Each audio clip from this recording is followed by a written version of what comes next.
Rise, renew, reconnect. Welcome to From the Ashes, a podcast where every episode ignites hope and healing.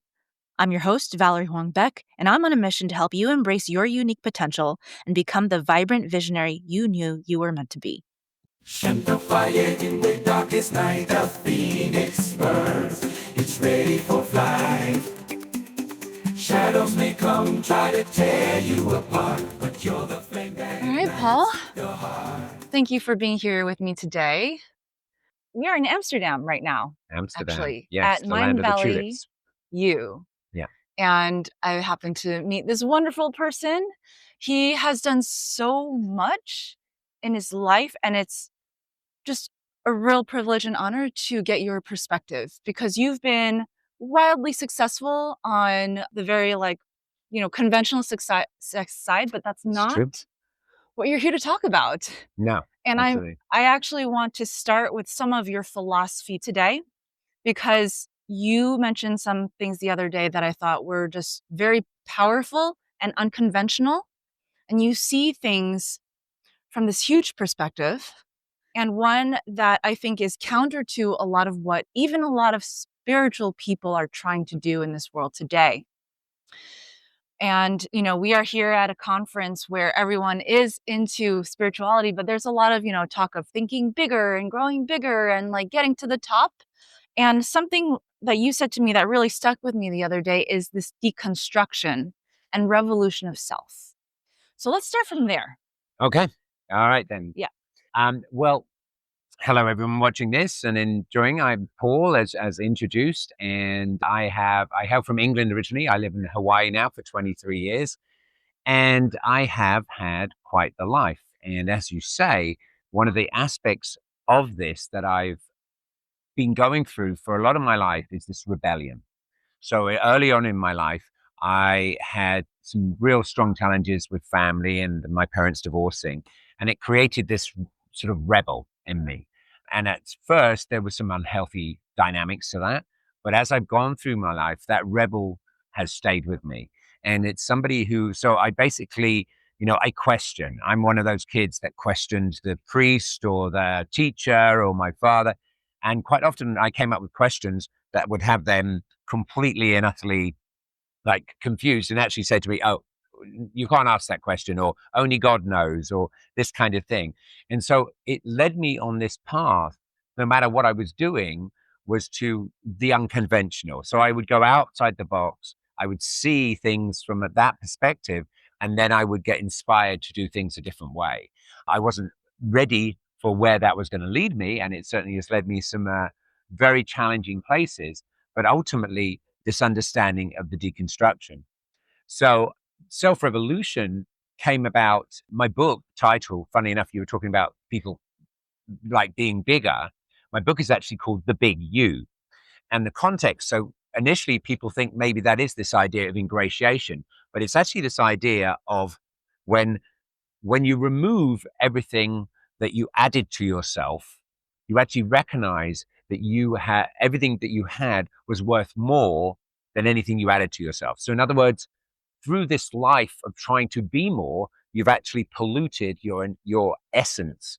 And that essence is one with everything. And that is the big you. And so often all of us are playing on a small scale, this identity, this personality, and we're trying to make that bigger. We're trying to ingratiate that. We're trying to improve on that because it in itself, it's a small construct that we've created because we're holding ourselves back. And so the self-revolution aspect of this is that you revolt against yourself. And one of the things when people ask me, what do? I say, I travel the world and incite revolution.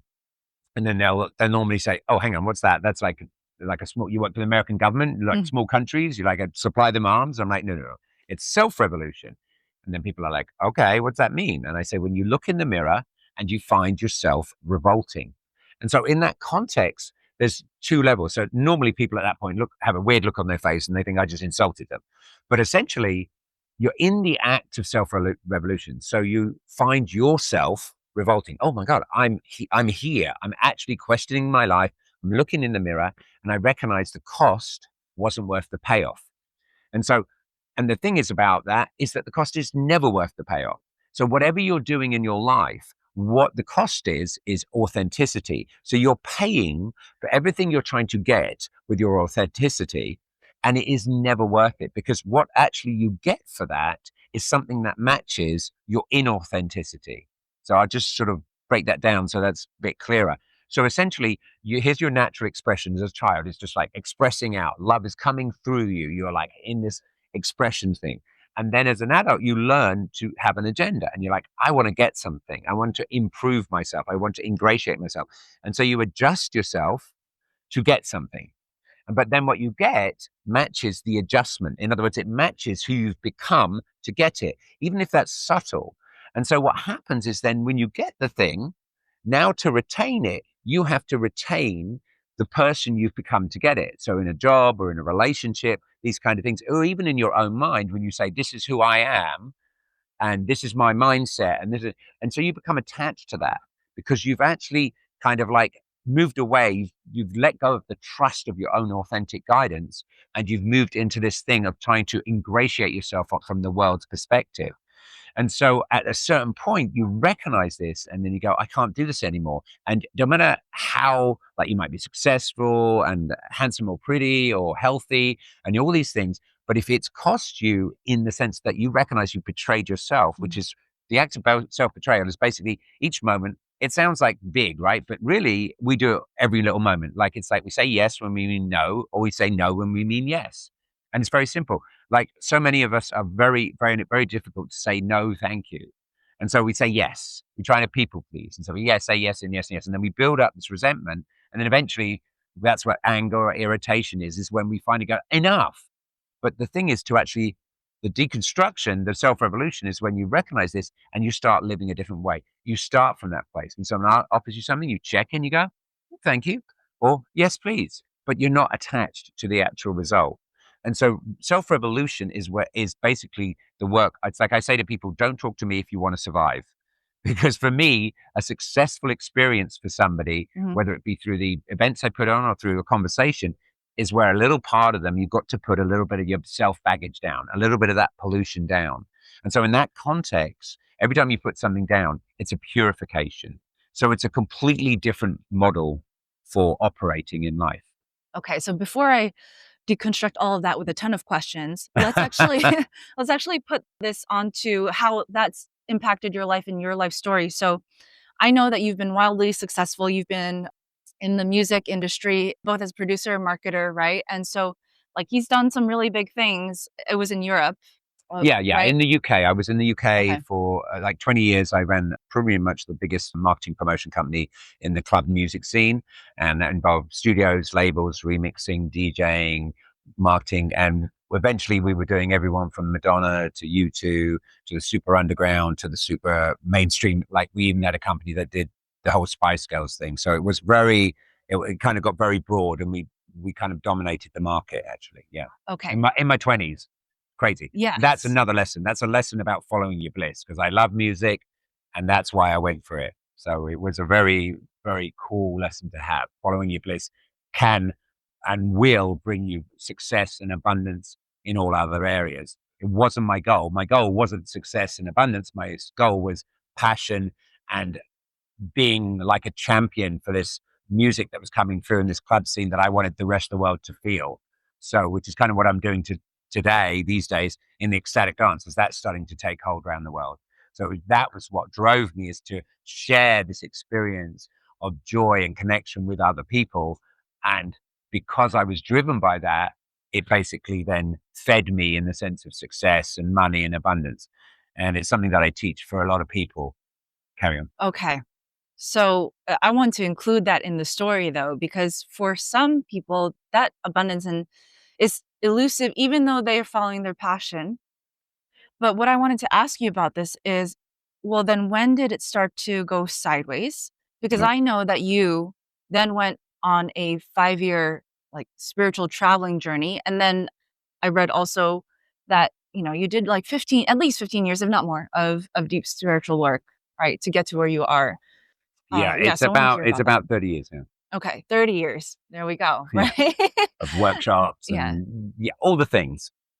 So, I mean, and I'm assuming it was all worth it to drop everything and to go this other way. But, at first you were doing this as a passion. And so when did the passion become not passion? Right. So this is the thing, is that this is where the self revolution moments happen, and the context is that ultimately that the highest realization is to understand that we're not an identity, and so the part of us that thinks it's somebody having an experience is actually the somebody that's creating the problems for us. And then they reflect in our interactions with others. What we are actually is we're continually changing. In the Tao, they talk about you can't step in the same river twice because every time you go back, the river's flowing. And so it's new water. But what they don't talk about is that the you stepping in the river is a different person than the day before. We're affected, changed all the time. But we're not only affected in that way, literally physiologically, our cells are dying and new ones are being born. So this whole concept of us being a continuity is actually a false concept that creates the suffering of retaining our identity. And so what happened is, in following my bliss and passion about the music, I started to get to this point where I was so quote unquote important in that industry and had to deliver results that became sort of that overpowered. So I would still do my DJing and my making music, but a lot of it became like delivery, and it's got to be here by this time, and we number one in this time. And so it got to the point where if it wasn't number one, if I didn't get number one that week, it was a failure week. So when you've arrived at the point where you have to hit the bullseye every time, then it's like wake up call. So I had a wake up call, and I really saw the sort of the transitory nature and the bubblegum nature of where I ended up and how mainstream the whole thing had become. And it was less about the effect it had on people in the movement, and it was more about this sort of the money game of it. And I just saw that I basically felt that I almost like I betrayed myself, but I'd also kind of betrayed the music that I'd love. I mean, when you look above, and that's probably a larger judgment than actually really happened. But I felt a little lost. I felt a little like I'd lost my way.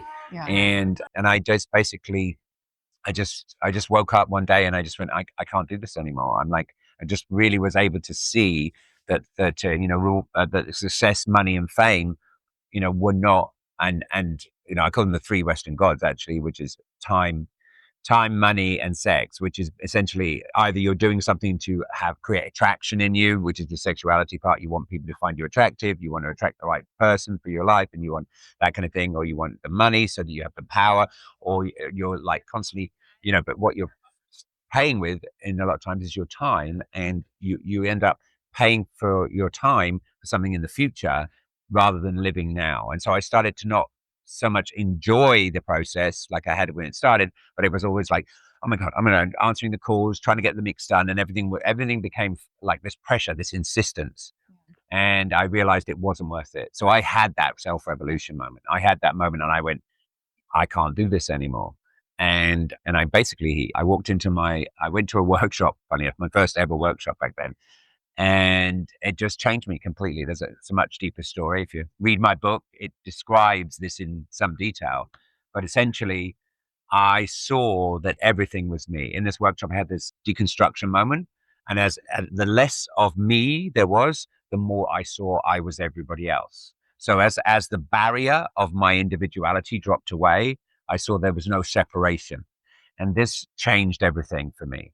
And I actually came out that workshop and I spent 2 days in a hotel. I couldn't go anywhere. I couldn't function. I was like, oh, everything is different to how I saw it.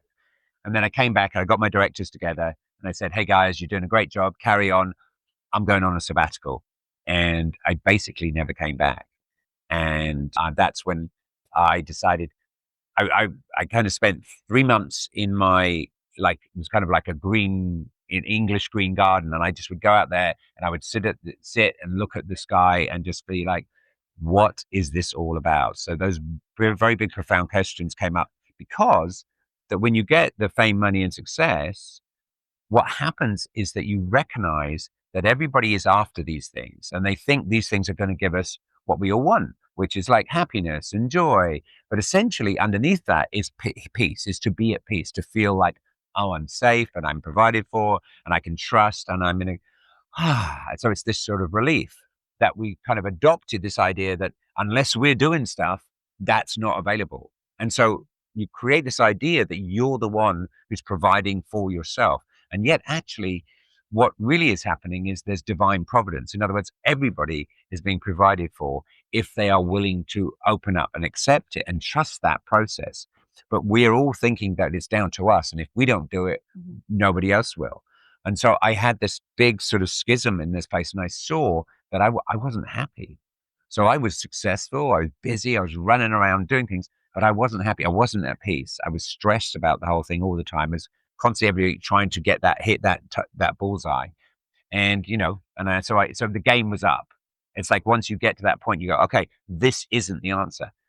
The thing is, most people in the world, and maybe a lot of people watching this podcast, believe that is the answer. So they believe the success and the money and the wealth and the material goods will give them this sense of achievement and completion. But as I say, if they've actually paid for it with their authenticity, then actually it doesn't. And you recognize that you've sabotaged yourself for the sake of something that actually doesn't pay you off. Okay. So I have a question. This is actually for me and also some of my clients, because I work with a lot of people who are in burnout. A lot of them are artists like me, dancers, visual artists, whatnot. And some of us burnt out before we got the success. And we saw kind of like the veil was lifted, but at the same time, like we still don't have that experience of what success is. And so it's, we know that it might not necessarily bring us happiness, but there's also something in us where it's like, we want to have the experience of that. So what is your take on how to navigate that? Because, I want to work hard and I want to do all of these things, make money, all of that. I do see that it doesn't necessarily bring me happiness, but I have, what my soul is calling me to do. So you feel free to deconstruct that however you would like. Okay, so the main thing here is what do we define as success? And so, as I say, the idea that we got sold. So as children, we're not thinking in those terms. As a child, you're not thinking. You might be thinking, "Oh, I'd like a fast car because that looks fun," but you're not really thinking, "Oh, I want a car for status. Oh, I want a nice house because then I will feel safe. You're not really thinking like that. This is something that we adopt afterwards. And we believe that it gives us some value. And the only reason we would even adopt the idea of acquisition of value is because we devalue ourselves.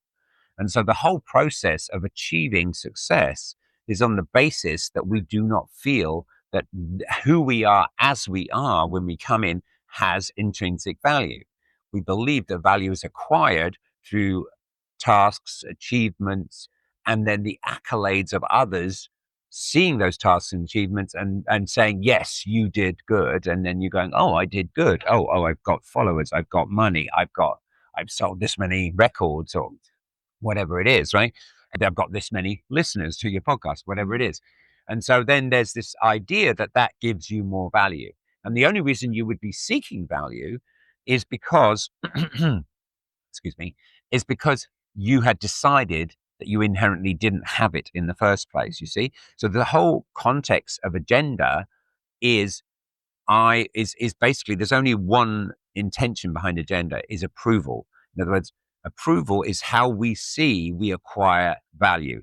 And even if that approval is self-approval, and in other words, even if it's like somebody comes up and says something to you, but you look and you go, oh, I've got 100 more followers. And you give yourself this little endorphin hit in your brain of, oh, I must be worth a little bit more. And then, and so then so essentially we've decided on this context, this is the operating system of humanity. So this is why this is so relevant. So the operating system of humanity is basically based on so your personality or your jobs and what you do is like, say, the application. So we've all got computers or smartphones, right? We understand applications. And then we have different smartphones. And then the smartphone has an operating system, and whether it be Apple or Google or Microsoft or whatever, or Samsung or whatever. So they have a different operating system. And those operating systems get upgraded. And every now and again, they get upgraded. And you go, oh, great, we've got this new ability to apply to our applications, whichever it might be. And then if you collectively looked at your phone and all the applications you had and all your information, that would be your personality. Yeah. But it's built on this operating system.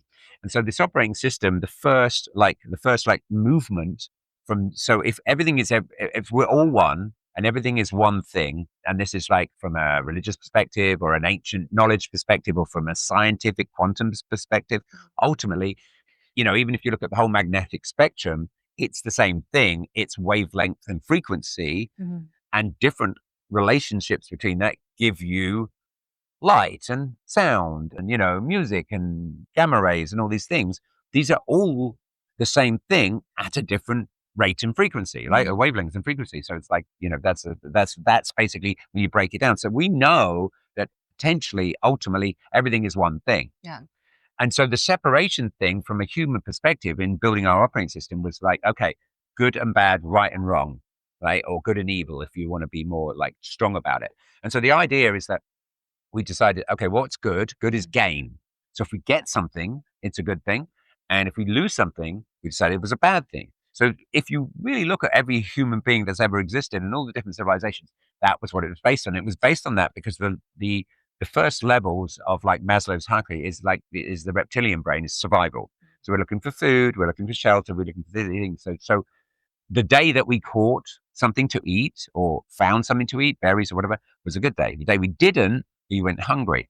That's a whole different conversation because hunger is actually a necessary thing for our evolution, but that's a different conversation. But the point is, we mistakenly started to build this concept of acquisition was good and losing anything was bad.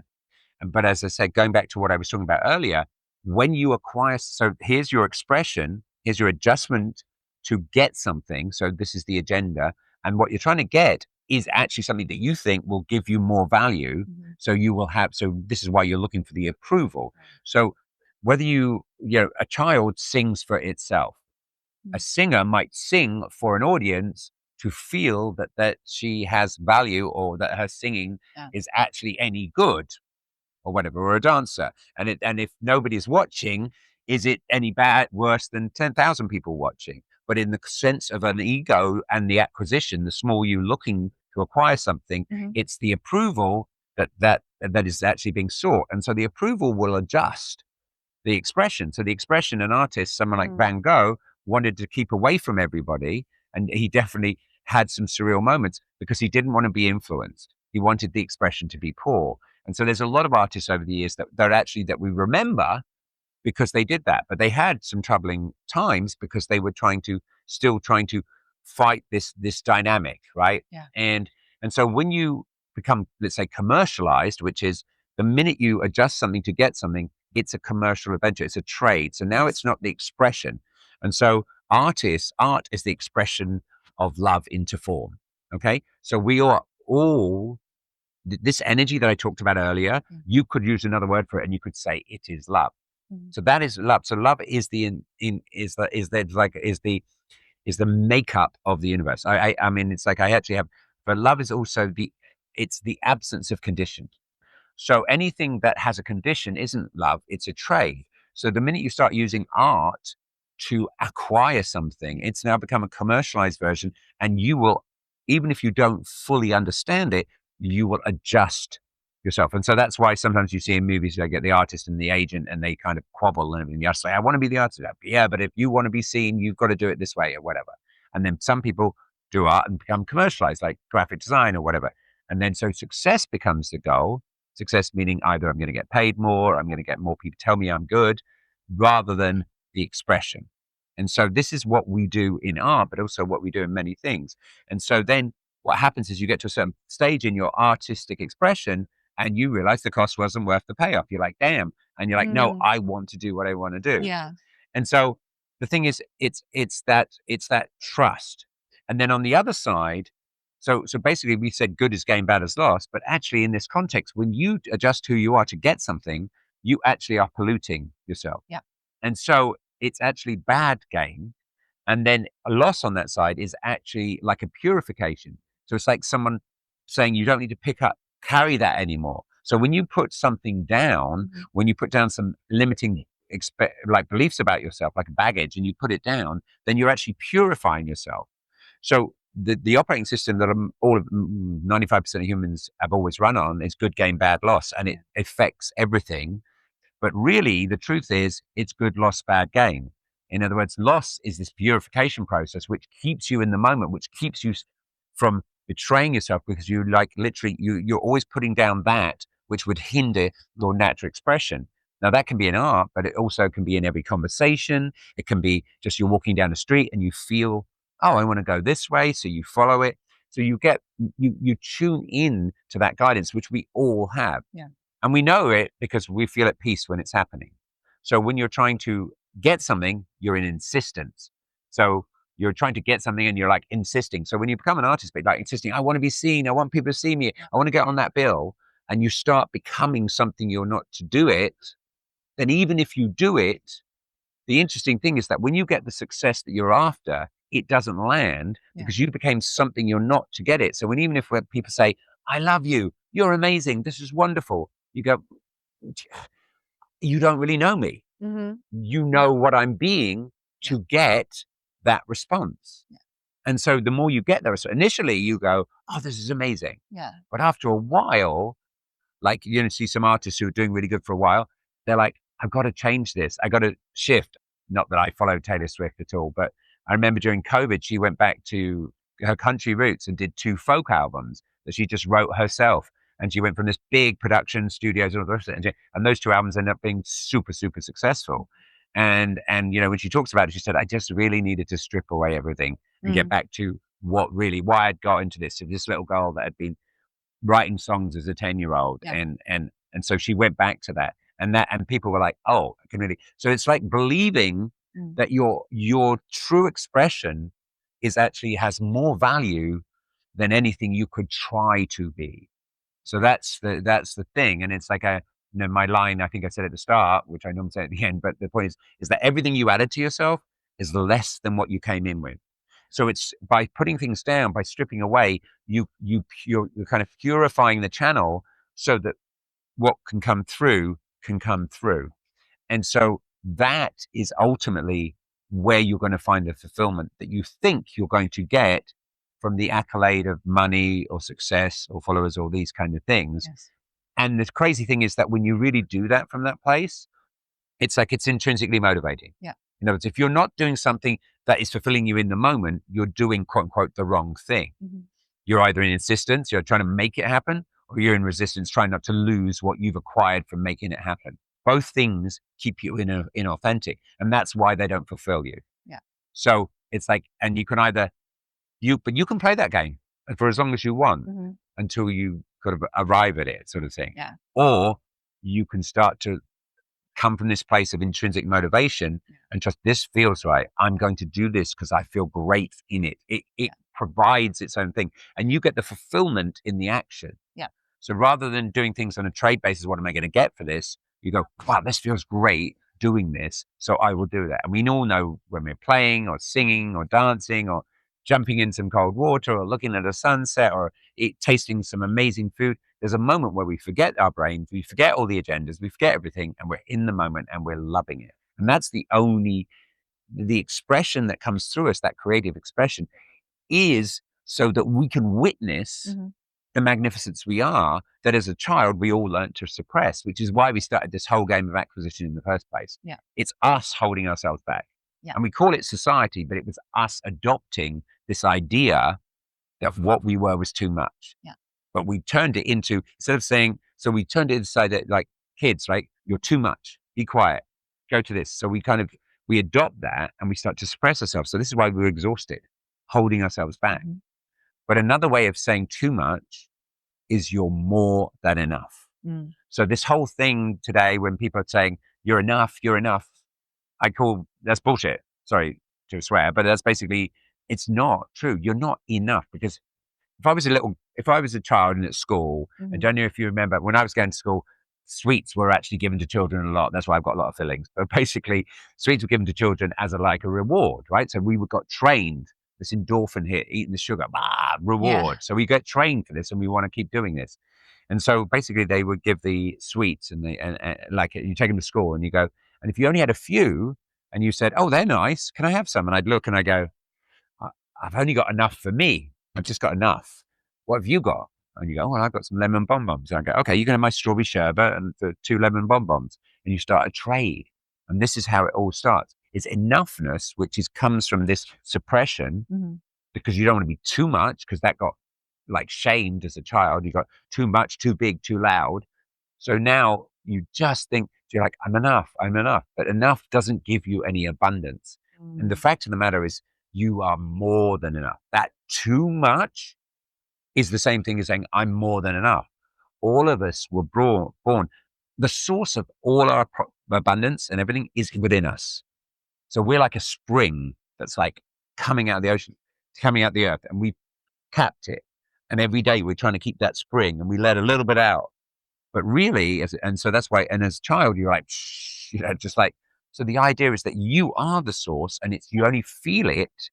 So and when you cap it, you're trying to get love. So all this approval is trying to get the love that you don't think you have. So as a singer or a performer, you're like, I want to feel loved. I want to feel value, because you decided I'm too much, because you heard these messages. And so you decided, I'm not, that part of me is not lovable. I got to hide it away.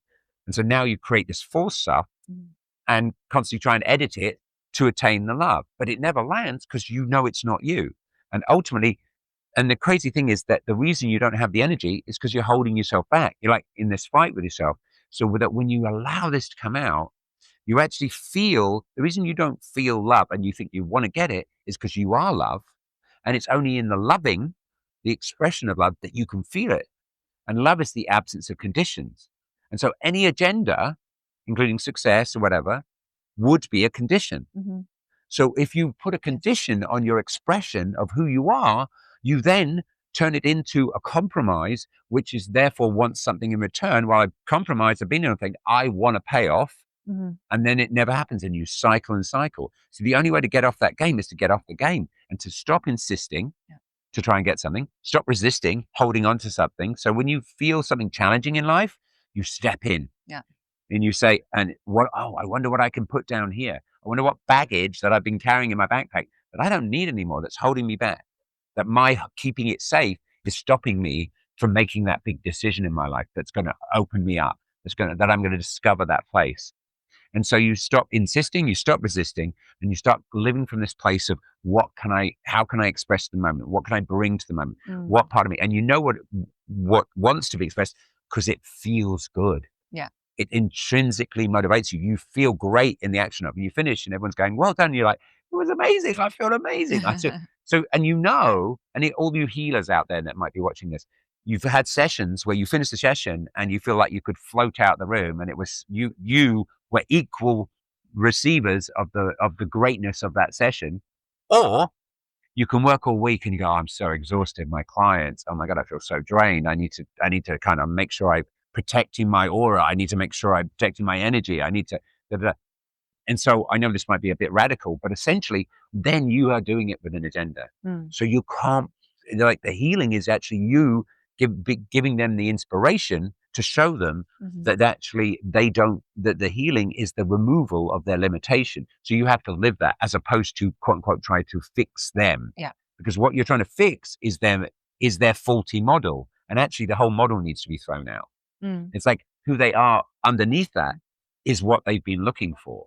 And so the only way to do that is to actually start living it. And the lover is the beneficiary of the loving. I'll say that again.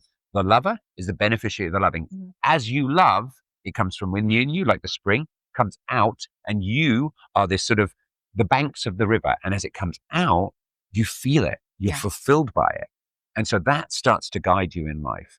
And then when you do that, you do it from a place of well-being, and then providence starts to support that. And this is the thing, is that it's our mistrust that we are supported by life, by God, by the creator, by source, whatever you want to call it.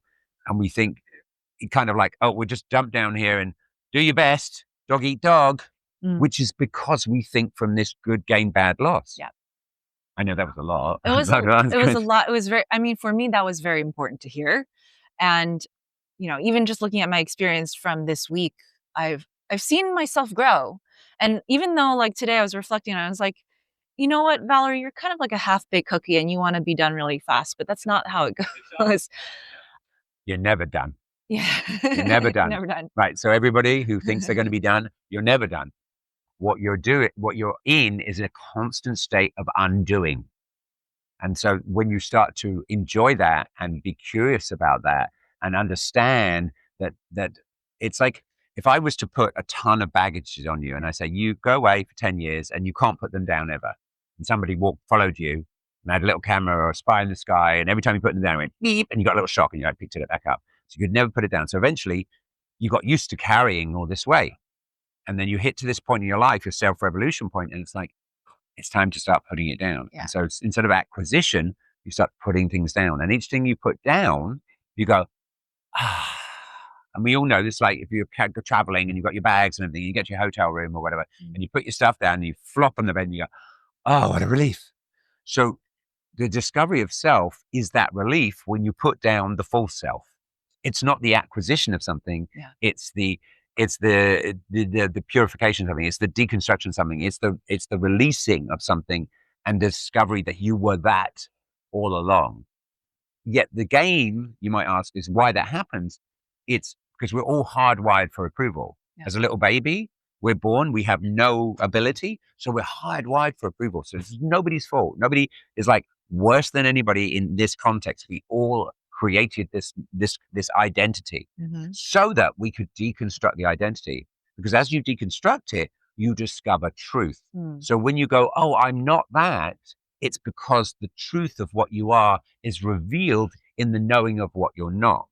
So you come in perfect, you then think you're too much, you suppress yourself, you then create this identity that wants to acquire value because you've suppressed your own value.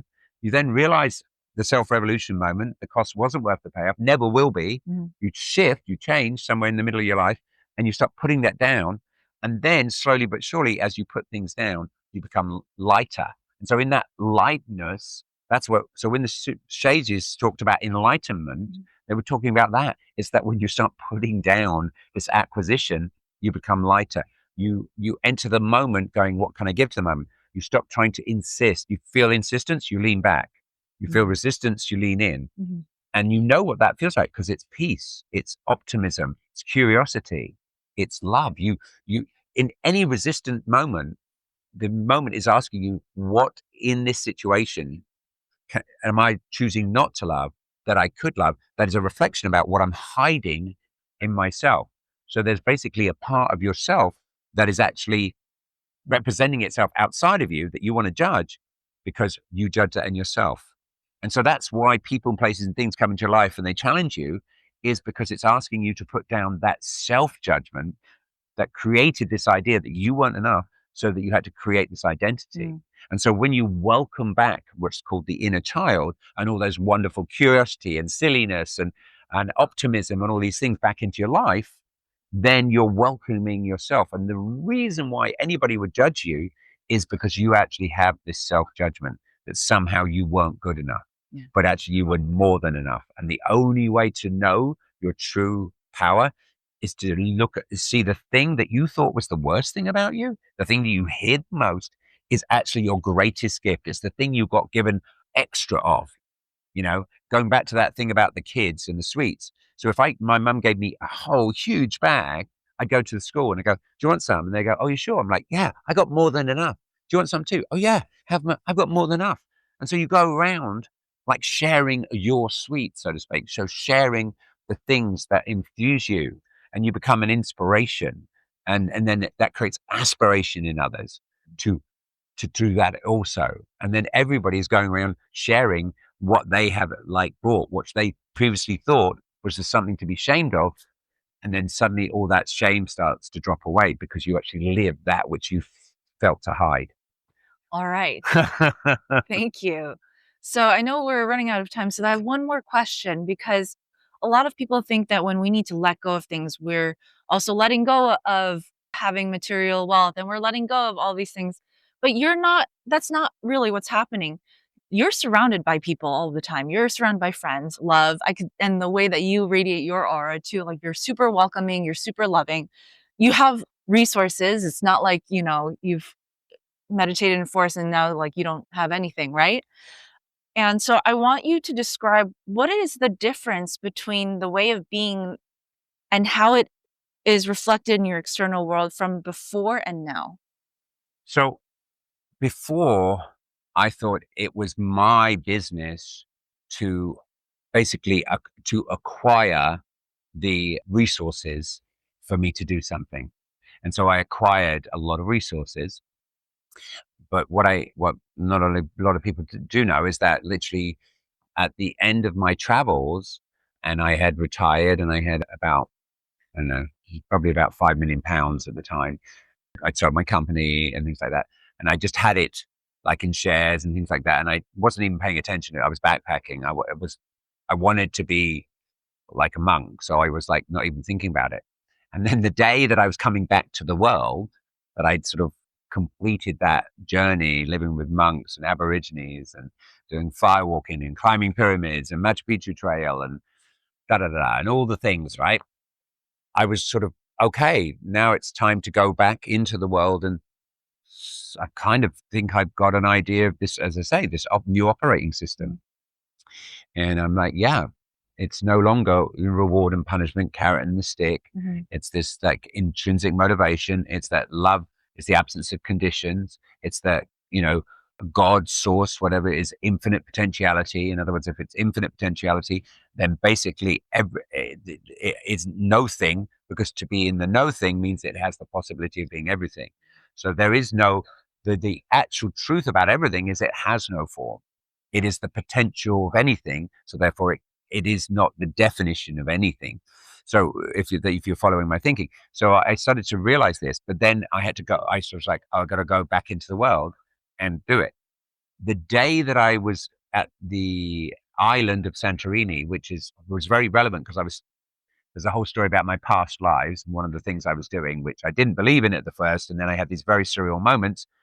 And it seems like, for me anyway, I understand people have different ideas. They are true. There's no other way I can explain the things that happened to me and what I learned and what I discovered and what I actually found in the real world to back that up. It's another story for another time. But essentially, one of the places I was there, which I was reflecting on my past life, where I had quote unquote lost everything, and it was due to this volcanic eruption on this island of Thera, which to this day is modern day Santorini. So I'm there, I sit down, I look at the internet and the email, and this was like, they were really slow back then. It was super slow. There was no smartphones and stuff like that. Anyway, 3 emails, all my wealth aside from I think what I was left with was about 100,000. So basically, a builder had taken all my money and not built that, renovated the home. There was a liquidator saying that all your shares in this big company had gone bust, and they were now worth like pennies as opposed to the millions it had been. And then finally, my business, which owed me a bunch of money, the directors were like, because I'd basically bankrolled the business, too much information, but a business thing.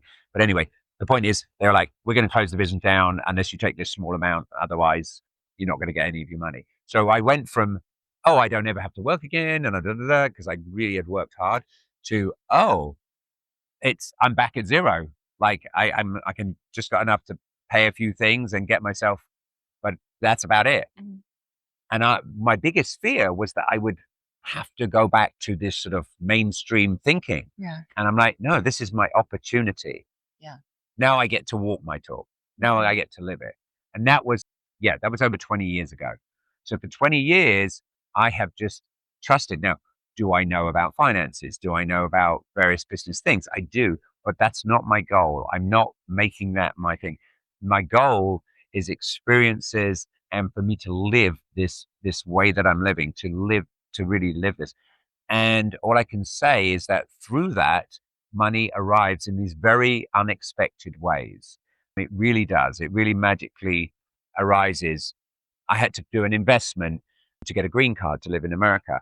And, at one point there was the crash and I wasn't getting none of my investment back, but I very much work every day on this sort of, no, I'm abundant. I actually have this abundance thing that I read every day, first thing in the morning.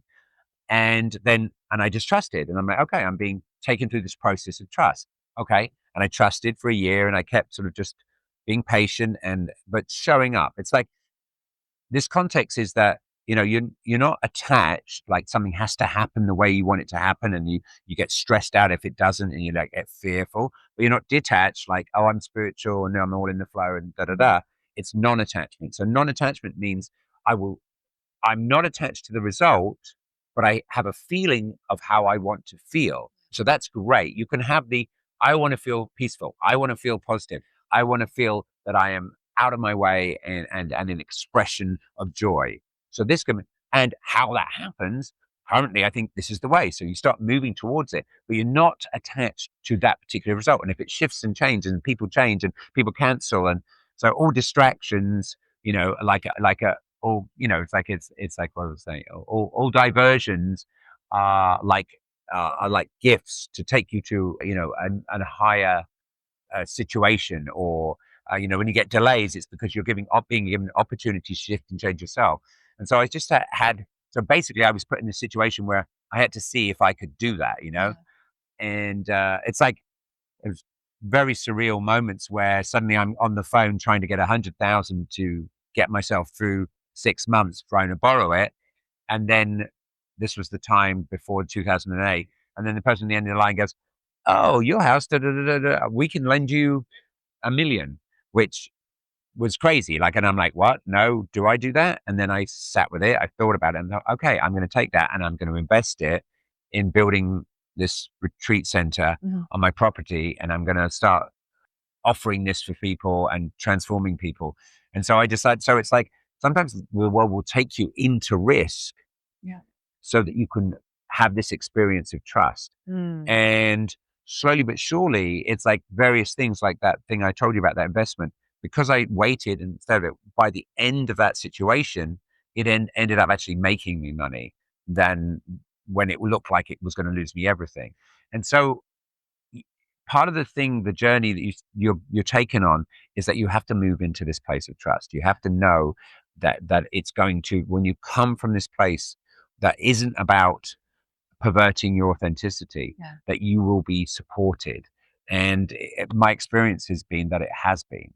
And it doesn't mean I don't go through all the challenges. There's many challenges. What she's not mentioning is that after all that traveling, I had 10 years where I called my life deaths, where every major financial, legal, social, and I had 2 near-death experiences. So I've certainly had that challenge where the biggest things that I'm attached to, I had to put down. But it was in that experience that I discovered the truth about what was going on and what I'm sharing.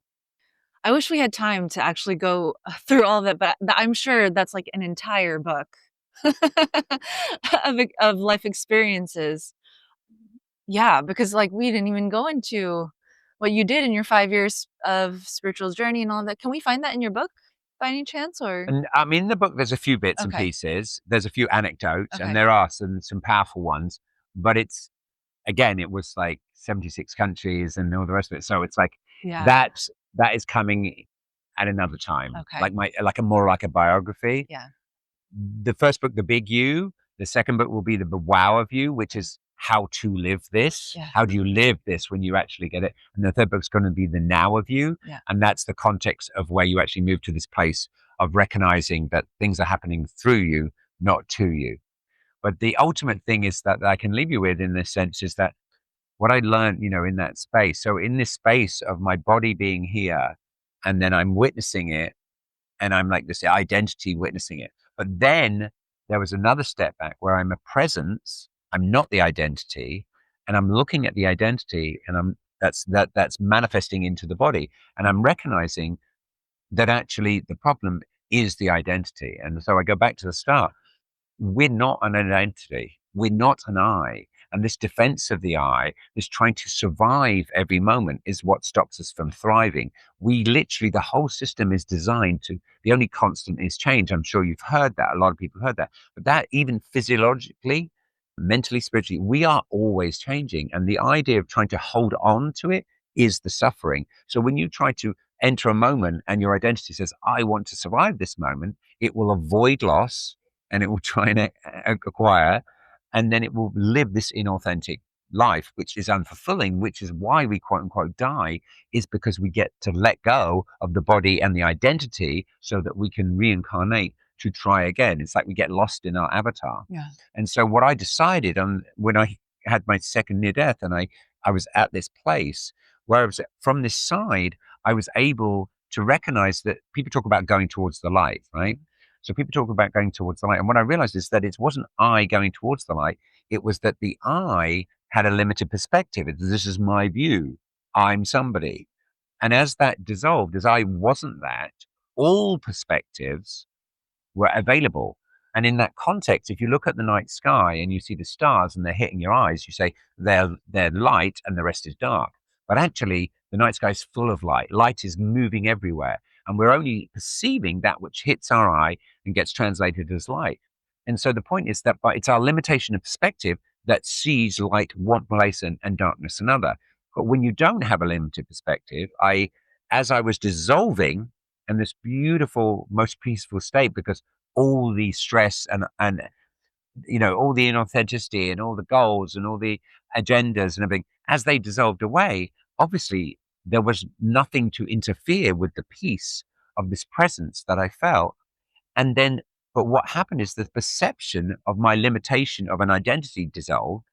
And then rather than me going towards the light, it was apparent the light was everywhere. So there was this feeling of this bright light, but it was actually the understanding that I was this light, that this light was everywhere, that there isn't anything that isn't this, as opposed to something going towards something. And so when I came back, what I decided, there was this choice point, was that wouldn't it be amazing to come back to this life and kind of be like a virus for this new operating system? And so everybody I speak to, or like when I met you and I'm doing these podcasts and you guys are listening to this, you can catch me on the Instagram or my book and various other things. It's like, this is a completely different operating system. It's like there's shifting the thing. So rather than each day, what can I get from this day being a good day, and oh shit, I lost something today, it's a bad day, you switch it. So it's not what can I pick up in a day, it's what can I put down. What challenges are going to ask me to get out of the way of myself? And the more you're out of the way of yourself, the more you get to have your channel that love can express through you gets wider and wider. It's like you're the banks of the channel, and love is like washing away the banks of your identity that's trying to survive. And when you stop trying to survive, you thrive. And you start to understand that your only business in every moment is to love it. And the more you can love that which is in front of you is actually the more you can love yourself. And in that context, you discover it's not about being loved, it's about being love. I'm going to ask one last question, and you can answer as briefly or as elongated as you want. Is it possible to act in faith and trust, even in the presence of thoughts of fear and self-doubt? Absolutely. Absolutely. So the psychology of this is much deeper, but we've created what I call the 7 dwarves. So you've got grumpy, sleepy, happy, Doc. My Doc is very strong. So Doc's your one who says, oh, this is reality and you should do this and you shouldn't do this and you should do that. And then Grumpy's the one who's like, oh, I'm so pissed off. Why is Grumpy pissed off? Because you constantly don't. Grumpy's the voice, the repository where you put all the no's that were yeses or the yes that mean no. So in other words, every time you block your natural expression, it's like you've got a border control. Here comes your natural expression. You go, hang on. Are we going to embarrass ourselves? Are we going to annoy someone? Are we going to lose something? Are we going to not get the job? Are we going to lose our boyfriend? Are we going to get blah, blah, blah, blah, blah, blah, blah? Is someone going to frown at us? Okay, we can't do that expression. So there's and that energy has to go somewhere. Or it says, okay, but if we adjust this expression, you'll get a benefit. So we constantly have this thing. And so when you meet people in the morning and they're like, haven't quite woken up, it's like the computer whirring. It's like you're booting up your operating system. You're booting up your applications with your identity. It's not a real thing. You're reinstalling it every day. You can choose to actually start developing awareness. So there's the steps are absolute awareness, radical honesty, total responsibility, elegant equanimity, passionate love, and inspired service. So this is how you can, like, if you want like a game plan for your life, literally your whole life, is like start moving through that. So the absolute awareness is when you start watching yourself, you start journaling, you take a walk, you meditate, you do things, you find friends that you can actually honestly and vulnerably reflect to, and they'll hold space, and vice versa. You can exchange that way, but it's not about them fixing you or you fixing them. But you start to really be aware of who you are, because most people have this idea of who they are. And when they actually start looking at it, when you start witnessing yourself, developing the witness, the presence that's looking at the identity, you see that it's like it's a bag of contradictions. It's like the computer has a startup folder, and all the applications you've ever put on your computer, they say, "Can we put something in your startup folder?" And then after a while, your computer starts slowing down. It's because every morning it's booting up all these different applications, and some of them are at odds with each Yep. other. And so our personality has, oh, I'm a little child and I've got to be careful and I've got to protect. And then we might be a 50-year-old adult. And so it's like, oh, I want to go out in the world and be brave. And so we're actually, both of those are running at odds with each other, which exhaust us. So it's like, it's actually taking responsibility and looking in, which is, that can be, like reading books, doing workshops, doing therapy, and actually starting to develop awareness. Who am I, in the sense of who is the small you identity that I built? That's generally the who am I we're talking about. Who am I really, as I said, is love, and that's behind that. So you need to figure out, what did you make, and see where it's been serving you and where it's not serving you. There might be certain things that you're like, yeah, I want to keep that.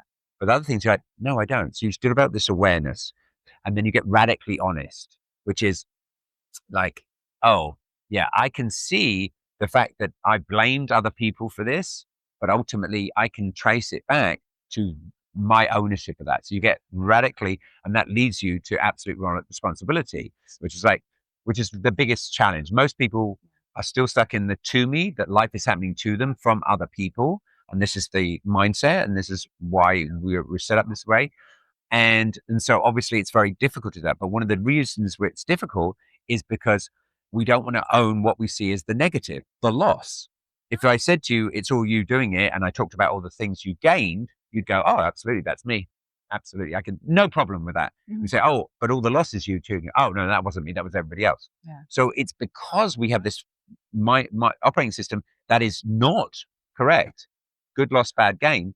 We want to own the gain and disown the loss. And this is what keeps us stuck in it. So to get to absolute, responsibility, after you awareness, you start looking, and then radical honesty, which is like you start, oh shit, this is me. I can see the pattern after 3 or 4 relationships. I can see I'm being triggered in the same way by different people, and they did different things, Yeah. but I still got triggered. So you start to recognize that, and then you go, okay, it's my responsibility. You might not understand it, but so it's also developing a part of your mind that you go, is the witness. I don't fully understand this. I don't get it right now, why this is happening, or why this person did this, or why this got cancelled, or why I lost money, or etc. When I had what I said out, you can imagine, I'm sitting there in this computer. By the end of 10 minutes, I've got nothing from thinking I had everything. And the thing about it, the gift of it, was that I didn't do anything to do that. Right. So there wasn't a mistake I made. So part of my understanding has come because most of the things that happened to me were quote unquote unjust. And so I have a very strong reasoning. There's all sorts of, let's say, terrible things that happened to me. The federal case was like 1.5 years, and they were going to put me in jail. And I hadn't done what was, I had to kind of, let's say, fight it. But in the end, I stopped fighting it, and I just surrendered to it. And then that's when it shifted. But the point is that it's the unjustness of it that we fight against, because we see it as somebody else. But when you recognize that actually this is happening for you, not to you, you shift the whole paradigm, even if you don't understand. So there's many times where these big things happen to me, and I'm like, I don't understand this. I don't understand why. But I know from my higher self that this is happening for me. So let me just be patient and watch this process. And then you move, and how to do that. And so you need to develop equanimity. And that's why the Buddha taught something called Vipassana. And Vipassana is 10 days of silent meditation, 10 hours a day, which sounds really difficult. But the reason about it is it's difficult is because you sit with yourself. Mm-hmm. That's actually, isn't it so crazy? And people are like, I couldn't do that, because you have to face yourself. And that's the point. So you have awareness, and then you have to develop the equanimity, because you're sitting there, you have bodily sensations, you like get achy, and eventually by the 6th day, you stop moving. The first few days you're fidgeting and da da da, and eventually you just stop moving and you become a witness to you, and you become equanimous. In other words, which is that you don't have a reaction, good or bad. There's a very famous little quote that people change and all the rest of it that people have probably heard, but there's a the one I heard is farmer in China, and he has horses, and then the horses run away, and the neighbor comes over Yeah. and says, "Oh, you lost the horses. Damn, that's terrible." And he goes, "Could be good, could be bad. We'll see." And then the horses come back the next day, and they bring some wild horses, and then and the neighbor comes over. "Oh my God, that's amazing! You just got 3 horses, and that'd be great for your farm." It's like, could be good, could be bad. We'll see. And then the son is training the horses, gets thrown off, and breaks his leg. And the neighbor's like, "Oh my God, how are you going to work the farm? Your son does all this work. This is terrible." He's like, "Oh, could be good, could be bad." And then the next day, the emperor comes and is conscripting all the young men, takes the neighbor's kid away, and the neighbor comes and says, "Oh my God, I've lost my son. He's gone to war. I may never see him again." And the son, obviously broken leg, got left. Could be good, could be bad. And so the context about that is that we really don't know the whole picture. Yeah. And we have to develop this trust. It is all happening for us. And the reason it's so difficult is because we decided good is gain, bad is loss. But when you recognize that it's actually good loss, purification, and bad gain, pollution, then suddenly the whole game changes. So and then you're able to be equanimous about, oh, this person left my life. Oh, I lost this job changed. It's like when I work with people and they come and go, "I've just lost my job." I go, how long were you sad at that job? And they'll be like, "What?" I'm like, "Well, no, it wasn't my fault." And da, da, da. And I worked hard. Yeah, but how long have you not wanted to be there? And, oh. And eventually they'll have 2 years. I'm like, okay, so you took a long time to manifest that until you really feel like you had no choice, like they did it to you. Same in relationships. So often we wait and we don't want to leave the relationship. We've committed. I did this and committed. I'm going to be honorable. I'm going to show up. And then eventually the other person that you think's almost amazing does something, whether they have an affair or whatever like that. And you're like, what? But then you get to leave like guilt-free. So it's almost like you're acquiring reasons until, eventually you say, a lot of women these days leave relationships. They feel more empowered to do that than they did 20, 30 years ago. But they'll stay in it and then they'll acquire things, annoyances and irritations, and eventually go, I did the very best. I gave it the best I could, and, I'm done. Rather than in the moment going, you know what, this was working for me and it's not working for me. Now, I'm not talking about the challenge to the ego. I'm talking about really understanding when you've created something or got into a relationship as the false self, which most of us do. We get in and we're in lack, we're being inauthentic, and we want to find somebody else that can make us feel safe, that can make us feel seen, but we're still trying so hard to be approved of that we're not being ourselves, so we don't feel seen and we don't feel safe, and then we're looking for that, and then the minute something happens, then we get like, that's it, I'm not going to put up with this. But really, the ultimate problem is that we are not going to find in somebody else what we're not willing to give to ourselves. And if we're not willing to be authentic and really value who we are, no matter what it seems like, we're not going to find anybody that's going to do that either. And so it's always a reflection. So essentially, when you start living this authentic, your job might change, your relationship might change, where you are, what you're doing with your life might change. You might even be in a passion-filled thing that you, like me, got to the point where you started perverting it and you're ready to let it go. And trusting that in that space, something else will arise. So when we have space in our life, when we honor, when we see loss as good, because loss is the opportunity for the new. If you're holding something in your hand, you can't receive anything. And so we're also busy with our container of acquisition that we can't actually really receive anything. So we have to grasp it. We have to pull it in. We have to try and work for it. But when you are willingly, what comes, let come, what goes, let go, what stays, let stay. So something can arrive in your life, a partnership, a friend, or a business, whatever, or a passion, and it can stay there your whole life, but you don't do anything to make it stay.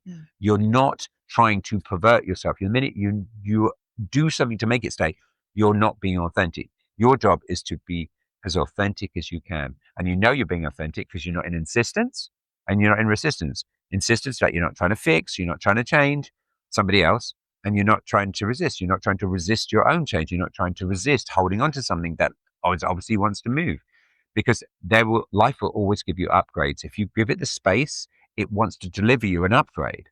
And the upgrade is not that it's better than the person, place, or thing. It's that it's more in alignment with who you are now. So life is reflective. And if you hold on to the past, you keep yourself in a container, a bit like this. We're in the year of the snake. The skin of the snake has to go to a certain point, acquiring, eating, but then it has to let go. It has to let go of its skin, and it's super vulnerable. So we have to get safe with being vulnerable. And so we have to get economists going, okay, could be good, could be bad, this situation. But essentially, I know I'm going to lose this bunch of stuff here, and that's going to be a purification. That's going to be good for me, not it's going to be bad for me. So when we stop trying to avoid loss and we see loss as more the opportunity for space to invite in the unexpected. I was sharing earlier, I had the most surreal night last night where I trusted this, ended up having this space, and in this space, ended up in this evening of fun and joy that was beyond my imagination. Really was beyond. I couldn't have imagined that I would be in Amsterdam on the beach at sunset, watching a wrestling match, listening to a Mexican skanking band with a whole ton of people celebrating. Never in my wildest dreams. It would not have been. So what I'm saying is that even if you know everything, if you knew everything on the internet, you would still be limited from the perspective of the all, from the big you, and from God, from source. And so when you start to recognize that if something is being moved away, it's giving space for something to be delivered, that is an upgrade for you, because it's more in alignment. It's asking you to live more authentically, to be the love that you are. Then you start trusting that. And the more you start trusting that, the more that's how life starts to support you. Amazing. Thank you so much, Paul. I could ask you questions forever, but we're going to leave it at that so that we Absolutely. can go and enjoy the rest of this beautiful day. And yeah, it's been so cool. Thank you Thank you so so much. much. Yeah. And I think we'll put on the links. I have We the will. Instagram. It's free. I post pretty much 3-4 times a week, little videos and stuff. And there's 1,800. So many things there. And then obviously there's the audio book and the book, where a lot of what I've been saying is being put into a more concise, and it's like 3 hours or 100 pages. So it really is kind of, I'd say, thick, meaning that each paragraph is like almost like a life-changing paragraph. But the thing I want to leave you with is this really understanding that you are not this identity, that you are so struggling. All your struggle is you trying to survive the moment with the identity. And that's what's stopping you from thriving. So just to start welcoming loss as an understanding that it's the purification, that anything that's moving out of your life, and to adopt an open hand policy. And then you will find that you are divinely provided for, that you really are supported, and you become an inspiration to yourself and an aspiration to others. And life really starts to just have the joy and the peace that you have been striving so hard. It was there all along when you stopped that game. So I just welcome that for you. Thank you. Soar to the sky. Thanks for tuning in to From the Ashes. If this episode sparked something in you, I want you to know your evolution matters, and we're rooting for you all the way. For coaching, community, and resources to help you rise into your full potential, visit intrepidwellness.life and check out what we have to offer. If you love the episode, please leave a comment, share it with a friend, or tag me on Instagram at intrepidwellness.val, because I'd love to hear what resonated for you. Until next time, keep rising.